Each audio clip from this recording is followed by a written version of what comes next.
Guardians, assemble! Yeah, I know, no one says that, but I thought I'd just say assemble because it sounds cool, and it'll be in Avengers, although they don't really need to assemble because they're ready together, so yeah, this makes no sense, but yeah, let's just start the video. And we'll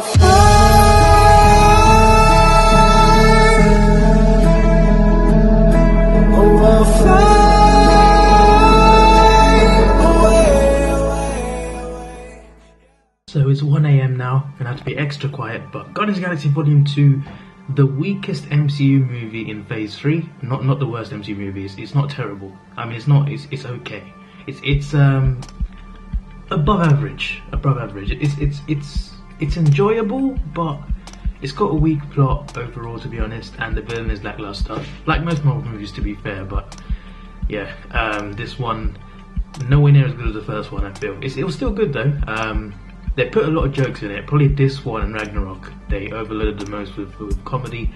It's not the worst thing. I mean, it worked for Ragnarok, but for this movie, sometimes it felt like more like a comedy movie than a superhero movie, which it's fine though. It's fine as long as the plot is good. But the plot wasn't that good, and the villain wasn't very good either. But it does have talking points and has emotional moments as well, some serious moments.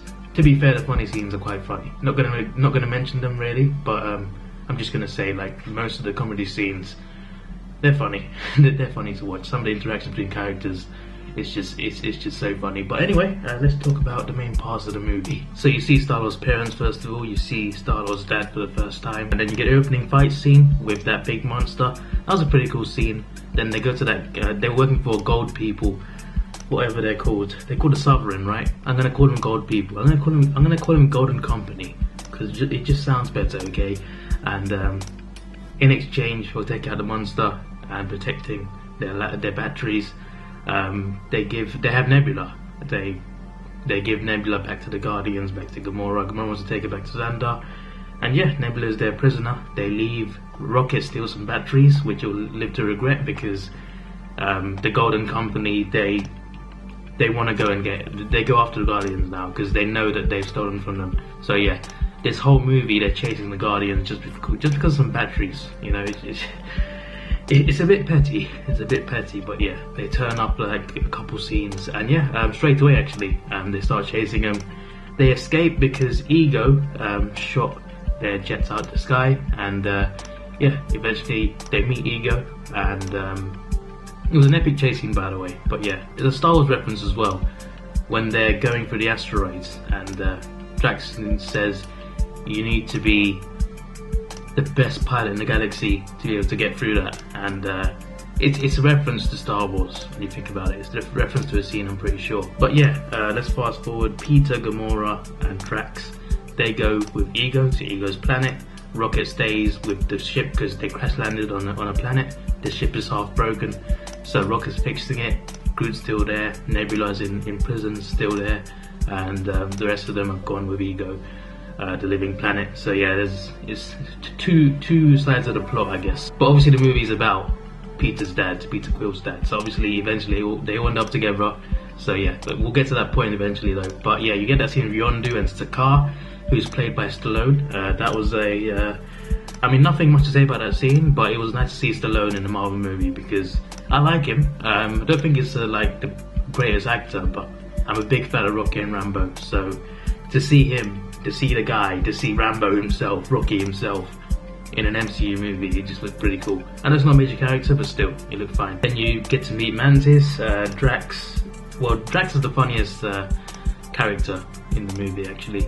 I mean, he should be more serious, to be fair, considering Thanos is not dead yet and he's trying to avenge his wife and daughter, so he should be more serious, to be fair. But obviously I liked his, he was funny. So while they're all gone to Ego's planet, Rocket gets attacked by the Ravagers. Yondu wants to take him alive or whatever. No, actually, what does he want to do?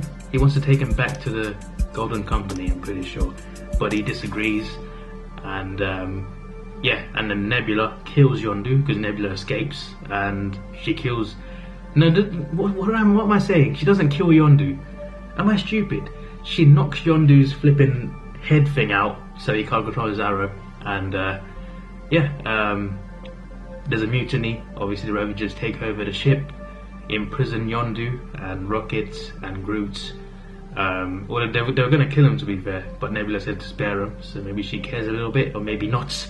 Maybe she just wants to get out. I don't flip it know. But Nebula is not imprisoned. She's on the ship, and in return of capturing Yondu and Rocket and Groot, she gets a free ship, and she wants to go and kill Gamora and kill Thanos. So this leads to Nebula going towards Ego, and then you obviously get that Rocket, Yondu and Groot escape scene. That was a pretty cool scene, really cool scene. Oh yeah, that's a fin.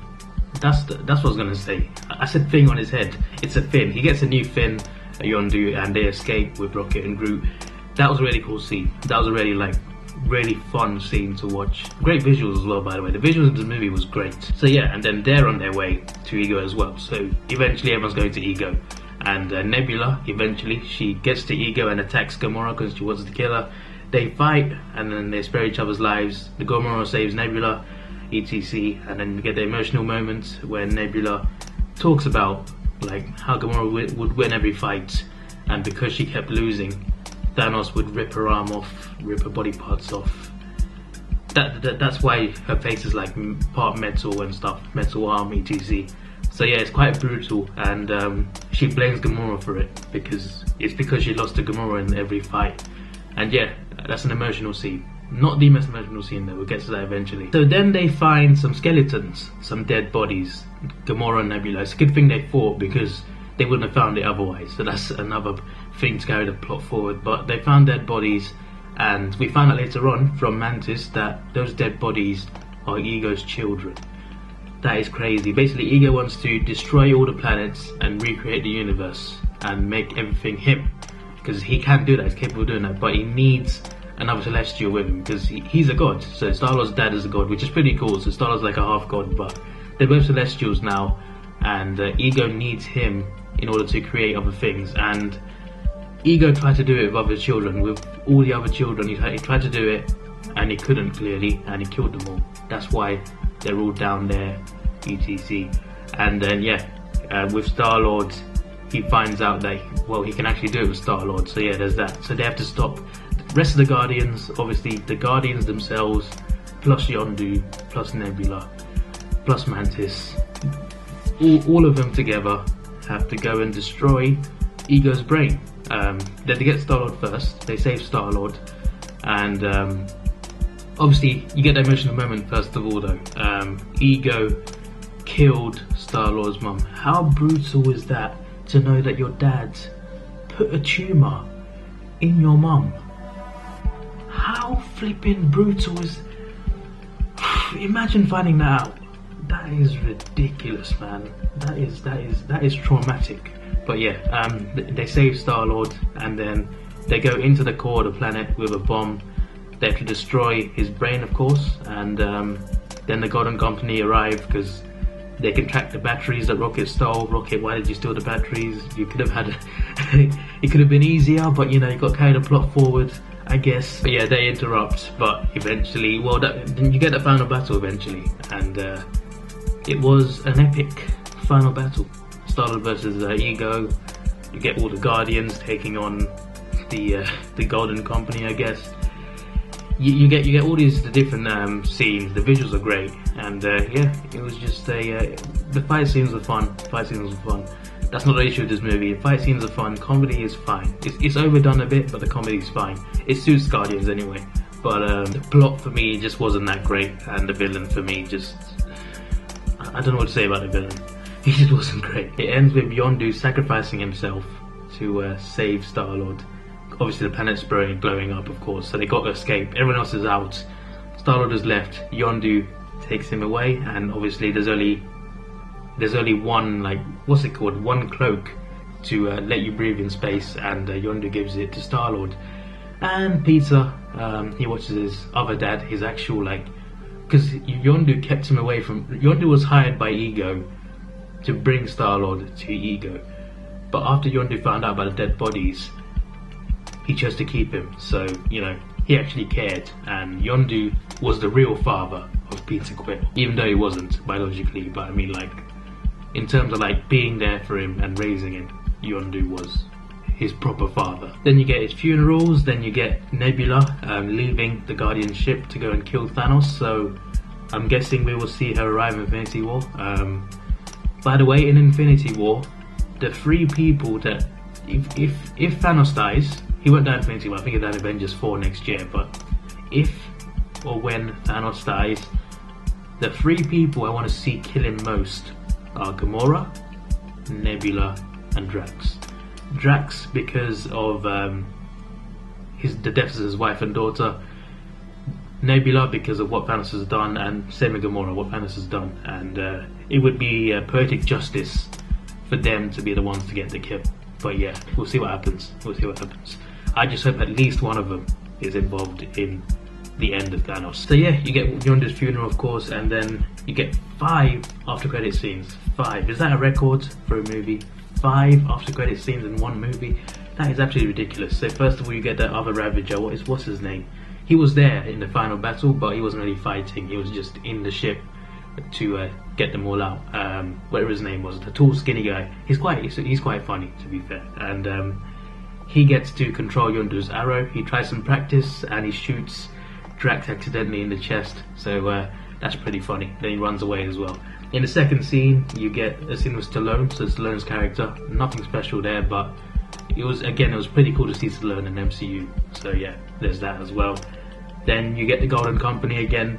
They introduce a new weapon, and she says, "I shall call it Adam," and obviously that is Adam Warlock. So we got a reference to Adam Warlock, a tease to Adam Warlock. Apparently, in the comics for Infinity War, he is a big character, but apparently he won't turn up in Infinity War, so I guess he's not part of it. Apparently he's a key part in the comics though, but I'm sure we'll get him in Guardians of the Galaxy 3, so yeah, I can't wait to see Guardians of the Galaxy 3. That's coming out in like 2 years, I think, 2020, so it's a while away, but I can wait. Obviously we got Infinity War, Ant-Man and the Wasp, Spider-Man Homecoming 2, I think, Avengers 4, Captain Marvel.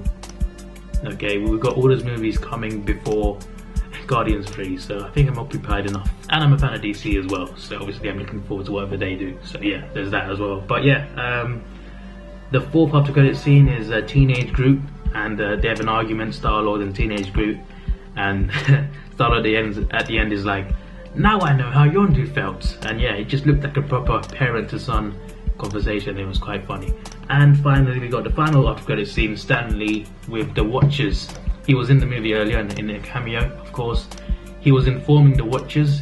During the movie, he said, "So I was a FedEx guy," and he was a FedEx guy in Civil War. So maybe all these cameos mean something. Maybe this whole time he's been an informant, telling the Watchers what's going on. If you don't know who the Watchers are, don't worry. Don't worry. If they don't explain the MCU, you don't have to worry. But they watch, basically.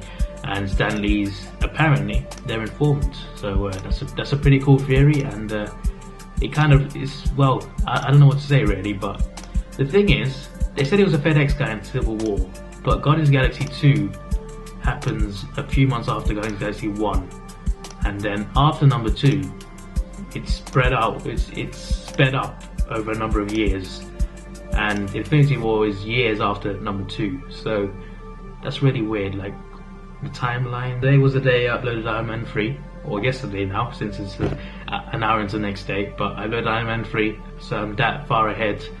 Got 3 movies left, 2 on Blu-ray, Spider-Man Homecoming and Thor Ragnarok, and Black Panther to go, and I watched that in the cinema for the 3rd time, so yeah, you'll see that soon. This is your boy Davidoff. Please like, share, subscribe. Thanks for watching, have a good day, and see ya.